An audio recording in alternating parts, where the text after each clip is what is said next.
none other than Mr. Ananth Narayan Gopalakrishnan, former whole-time director with SEBI, joining in to discuss what could the budget entail for capital markets in particular.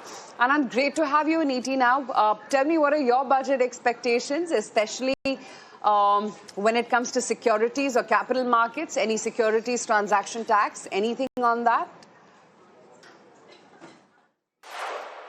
I think when it comes to taxation, there are a couple of issues that I would like to see addressed over a period of time. It doesn't necessarily have to do with what's happening in the market right now. The first relates to one irritation which is felt by foreign investors, both FDI as well as FPI, in that we are one of the few outlier countries that applies a source-based taxation principle on them. Practically every major market, including the US, etc., they apply the OECD recommended model of destination or residence-based taxation, which means if you and I invest in the US, any capital gains that we accrue in US securities, we don't have to pay tax in the US. We only have to pay in our home country, i.e. India.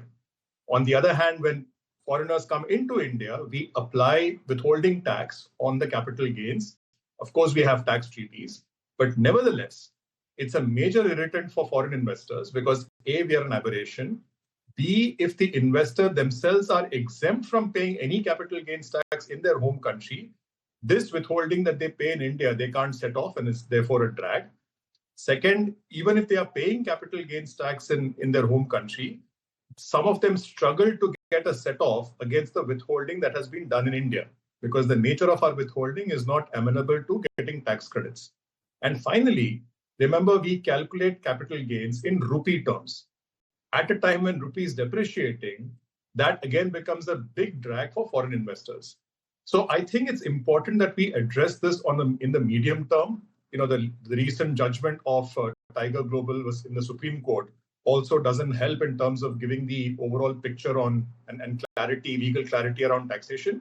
It would be best if we went to the global best standards of moving to a destination-based taxation and therefore not apply withholding tax on capital gains enjoyed by foreigners in India. This would be, I think, one big move that I would like to see happening at some stage, if not in this budget, at least in the future. Right. So how could the government sort of calibrate a tax regime that boosts the private sector's role as a partner in capital formation? The point I made about moving towards a residence-based taxation for foreigners, I think would be one step in the right direction. The second thing that I think we could do is, even on the domestic front, there are some aberrations.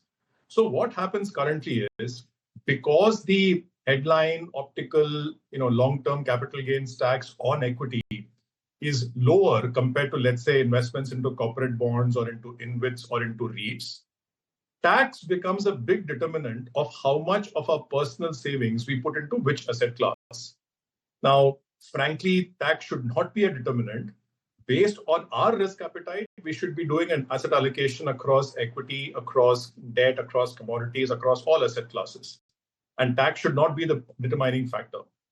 Now, because optically it looks like for equity it's the lowest, you could argue that a lot of the flows that are going into equity markets, and there's been this dramatic rise in both the number of investors from domestic front, as well as the size of their money going into equity markets, has seen a sharp rise over the last few years. Now, because of this, you could argue that there are pockets of overvaluation, which, in a funny way, makes it easier for foreigners who have invested, even in good companies, to exit because the valuations look pretty attractive. And on the contrary, the incentive for a good company to invest more also comes down because they're getting valuations which look pretty rich anyway without taking adequate risk. So having an asset agnostic, uniform and low LTCG tax regime across investment classes, or at least moving towards that, might help a proper asset allocation by domestic investors across asset classes based on their risk appetite. It would ensure that money goes into the right asset classes entirely based on those markets and risk appetite rather than tax, and therefore allow for more deeper and sustained capital formation. So I think these two things, one is exempting foreigners from onshore capital gains tax because they will be taxed in their home country as per their home country regulations, and ensuring that we have an asset agnostic uniform taxation principle across assets for domestic tax and keep it low. Don't keep it high because that would be going against capital formation. Both of these should help us in grow our capital markets in a sustained fashion. Hi, Anand. How can India improve its net inflow of FDI, especially into some of the key new sectors like AI, semiconductor, and electronics? We've got to make sure we remain an attractive destination for that capital to come in. Now, as the economic survey points out, our gross FDI is looking pretty good, but we are seeing a lot of repatriation, and we are also seeing outward FDI, which means while we are attracting capital, we're not giving it enough reasons to stay. Now, to ensure there are lots of reasons that go into the choice of where capital flows. There is things like ease of doing business, local regulations, and how much we make it easy for people to invest. The reforms on labor laws are also going to be useful. But I do think taxation has a role to play as well.